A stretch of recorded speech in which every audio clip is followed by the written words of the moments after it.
I think we're going to move on to some topics, Matt. Topic time. Topic time. The first topic we've talked about a little bit. Okay. Final Fantasy Brave Exvius. Yes. For the iOS and Android. Yes. It's a little Final Fantasy game. Oh, yeah. It's free to play, but you got a lot going on. It is? Oh. Have you spent money on it already? No. Oh.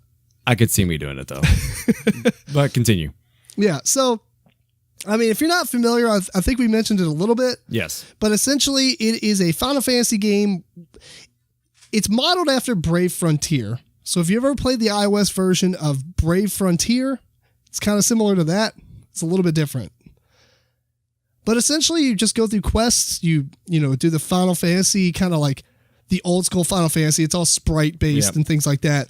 Your guys are on the right. They attack. The attacking is really fast. You can set it to auto-attack, which works for a lot of things, but not everything. Mm-hmm. So the game can play it for you if you're powerful enough and you're going through repetitive content. But if you're playing anything new, you probably don't need to be doing that.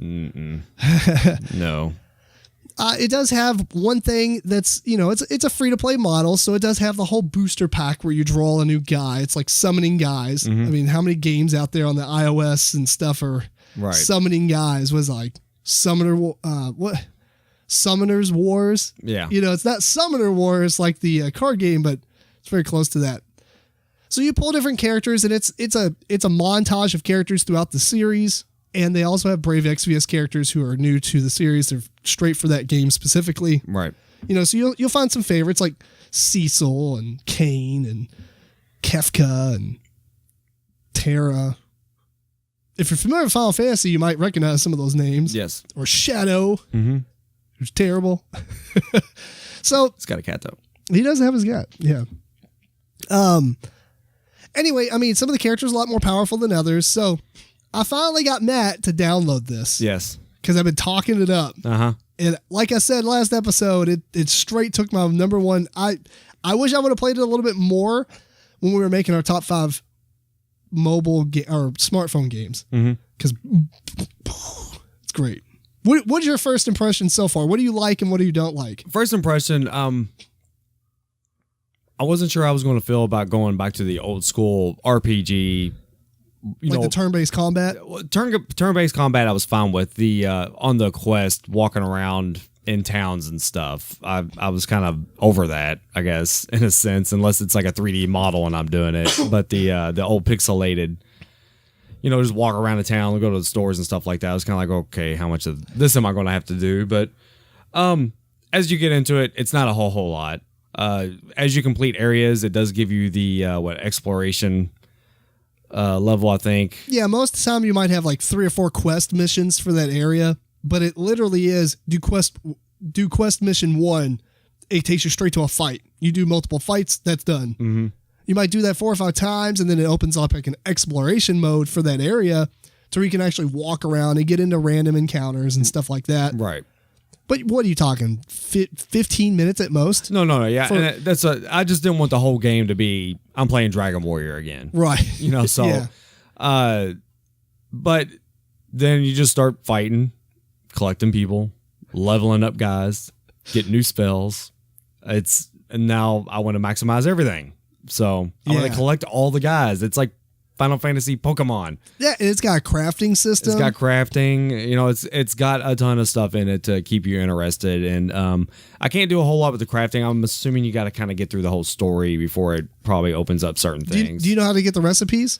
Yeah, I know the recipes, but there's a lot of items that require that I don't have yet, and I'm assuming I got to go to certain spots before I'll start seeing them. You do have to do a little bit of farming, so you might have to replay some exploration missions to get certain rare materials over and over.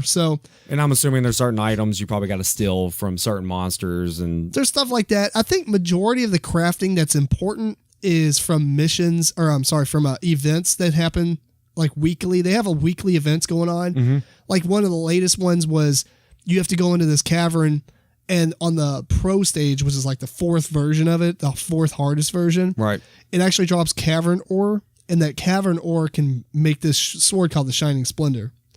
But it also takes some normal components, so you have to farm those out. Right. You have to make like a bunch of weapons. So I mean, it's time consuming. The other thing is, I mean, I get why they do this because it is an energy-based game. Mm-hmm. So every 5 minutes you gain 1 energy. Right. Up to the whatever your maximum energy that you're allotted for, Mm-hmm. which is based off your rank, Yes. your global rank or whatever. Now, for you Final Fantasy Exvius, Brave Exvius fans out there, there is a Japanese version that's much farther ahead. We are straight talking about the global release. So Okay. keep that in mind, which is pretty much the only one in the States. Mm-hmm. This game is awesome. Man, it is so good. Look, where's your phone, Matt? Where's your phone? We're going to talk about some of the units. All right. What are we doing? Oh, units? All right. Yeah, I want to know what you've pulled. We actually did not talk about this earlier. I probably would have. But one of my favorite units from Final Fantasy VI was Loke. Yes, I've noticed. Like, oh, he's my leader, isn't he? Yeah. He's awesome. Oh, something we didn't talk about also was your party is of 5 people and you get to add a 6th person, which is you can build a friend list or it gives you just random people, or I don't know how they generate that list. Like the top 10 or so or something like that are guys that are on your list, and it takes the leader of their party. Yes. So if you set your leader, that's who they can recruit. Now, when they do this, you don't pay them anything. So if you went into a battle and took my character who's Loke, you would actually get 10 friend points for doing so. Right.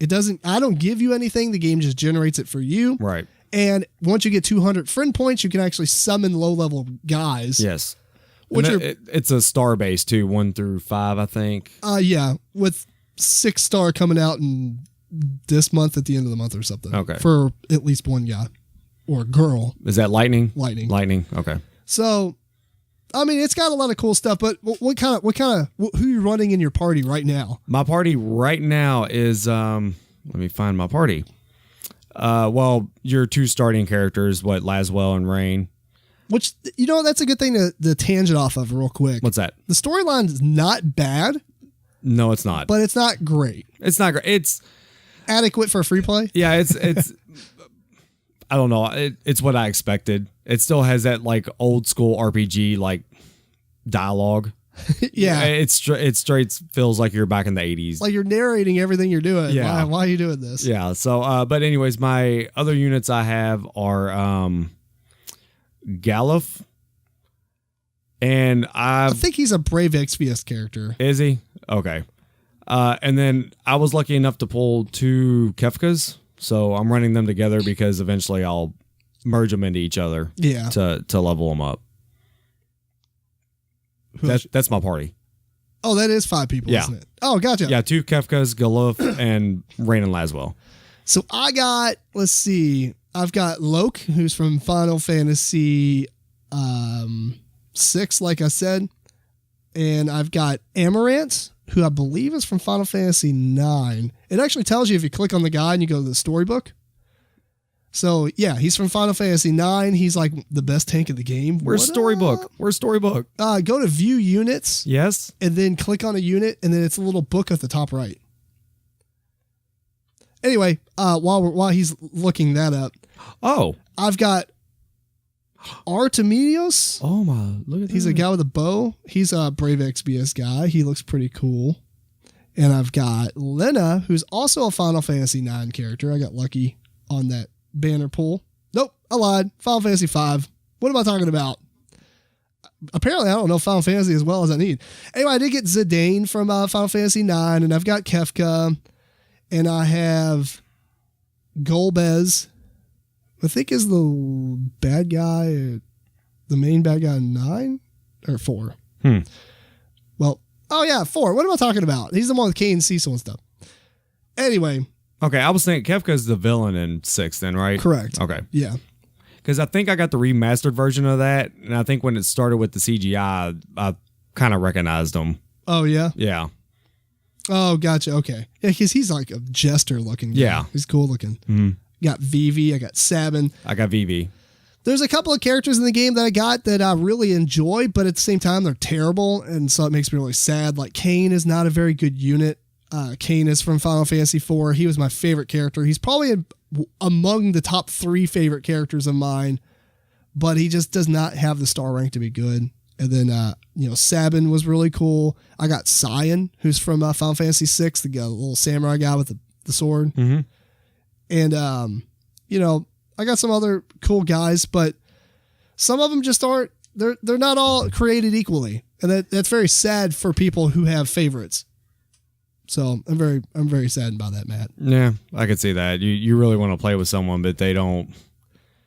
It just doesn't make sense to play with them because they're not good. Yeah, and I mean, for the most part, any character is good for the story. Mm-hmm. I mean, the better the star ranking, the more powerful they get. But for the most part, you can take most characters through the story. It's just all the side, like the in-game content and stuff like that you're going to have trouble with. It is a little bit. There are a couple of characters who are way powerful.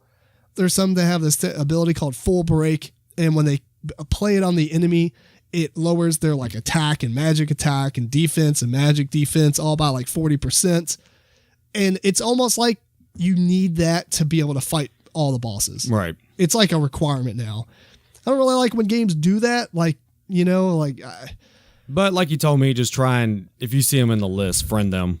That's true. You always have the chance to maybe take them into the fight with you. Yeah, if you cater your friends list based on that, then you can have plenty of choices to bring in the guys that you're missing. No, I don't like it when I friend them for that, and then they throw a level 2 Kefka as their leader, and it's like, what are you doing? Why would you put that as your leader? Yeah, unless you don't have a choice, don't lead with anybody that's not max level. Right. There's no point because that's what people want to bring in. Mm-hmm. I like to have Loke as mine because he has a 50% extra drop rate on items. So anyway, I'm sure we'll talk about. I like taking him into fights too because he one hit stuff. Well, I could probably put anybody as a leader and it does that for you. No, true, but but now you get 50% extra treasure, man. Oh yeah, 50%. Mm-hmm. Anyway, anything else you want to talk about? I mean, I know this is probably a short topic. We're just kind of rambling on about it. I do like the espers. Oh yeah, the summons. The cinematic. I've only got the siren at the moment, but I cannot wait to get the rest of them. It literally is like 2 seconds, but it's really cool. Yeah, it takes you into like full motion video, like the full really nice 3D rendering and stuff, and they'll do something crazy like Ifrit. Spoiler alert for you, but he comes out and he's just like, starts breathing fire. He uses fire? Oh, yeah. And then, so it switches back to the battlefield and like a big fire bolt hits the ground and stuff. Right. It's just really cool because you're right. It is so fast. You can click it to skip it if you really want to or turn off the animations, I believe. But man, it's fun to watch. Yeah. It's a chaotic game. Mm-hmm. It's a lot faster than Final Fantasy games, that's for sure. Yeah. Because you're like, attack, and everybody's like, shing, shing, shing, shing. Yeah, the battles are fast, you know, and when you go into an area, it's usually like 3 to 4 battles in a row. And that's like 2 minutes total. Yeah, doesn't take long at all. And then it's also fun. I feel bad if I'm letting energy just sit there. So, like, if I'm watching TV, this game is like off to the side. I'm in something I know I can just put it on auto. Yeah. And you're like, I'll just go in here, auto. Click it every now and then just to make sure that it stays on. That's when you should go into the vortex. They got this thing called a vortex, and they have this thing called vortex of desire. Yeah. There's like 4 different things. You got one that you can go, you fight for, and you get gold, which is essentially worthless. Right. You fight because you got gold, which is to buy things in the game, but you get plenty of it. And then you got gems, which are called lapis. Right. Those are what you really need because those are buying like the summons and things like that. That's what you would spend money on the game to get packs. Yes. Of guys. The third thing is experience. So you usually want to take one guy in there and take a friend because the friend doesn't get experience or take away anything from it. So if you take a whole party of 5 into the experience vortex, it's going to split it even if the other 4 are max level. Right. So that's a good way to level guys up. On top of that, once a guy gets up to max level, you can also awaken them to the next star rank. So if they're a 3-star, you get them up to the max level. You can use awakening items to get them to 4-star, but they start back at level 1, which is still pretty powerful in comparison. Right. So it's worth going through those ranks and getting them to the max level of their max star rank, but you have to play through the vortex to get a lot of those components. Okay, see, I noticed that the vortex had like the items, which I told you before we started going or whatever, that I was running out of space for items. Oh, yeah. So if there's one that does experience, that'll be the one I want to run through because I'm trying to power my dudes up. So yeah, I think. So to give you some tips, Matt. Okay, yeah, tips. Yeah, tips. Newbie tips. Here we go. If you're planning on playing this game, here's some newbie tips for you. 1, in the options, you can turn on auto limit break. So when you auto fight, your guys will just automatically do normal melee attacks. They won't do anything else past that. But if they get, when you hit guys and stuff or kill enemies, they actually get little gems, and those gems can set off your limit breaks for your guys. Each guy has a limit break. You can auto this? You can set it to auto. Oh, right. Okay. Now, the reason you want to do that, because sometimes you want to hold off those limit breaks for the boss. Right. But the reason you want it to be on is because the trophies. There's trophies in the game, you do so much damage or collect so much money or awaken so many units, etc. Yes. There's 3 ranks to each trophy. The last trophy rank of each rank, or the last rank of each trophy gives you 500 lapis. Oh. One of the trophies is... But almost all of them are like 10,000. I think. They're crazy, but yeah. There's a lot of them that... That's 10,000 times of doing whatever it's asking you. Yeah, so some of the end ones are really hard to get, but I mean, you get other things along the way, like the first rank and second rank. Sometimes they'll give you like different items and stuff.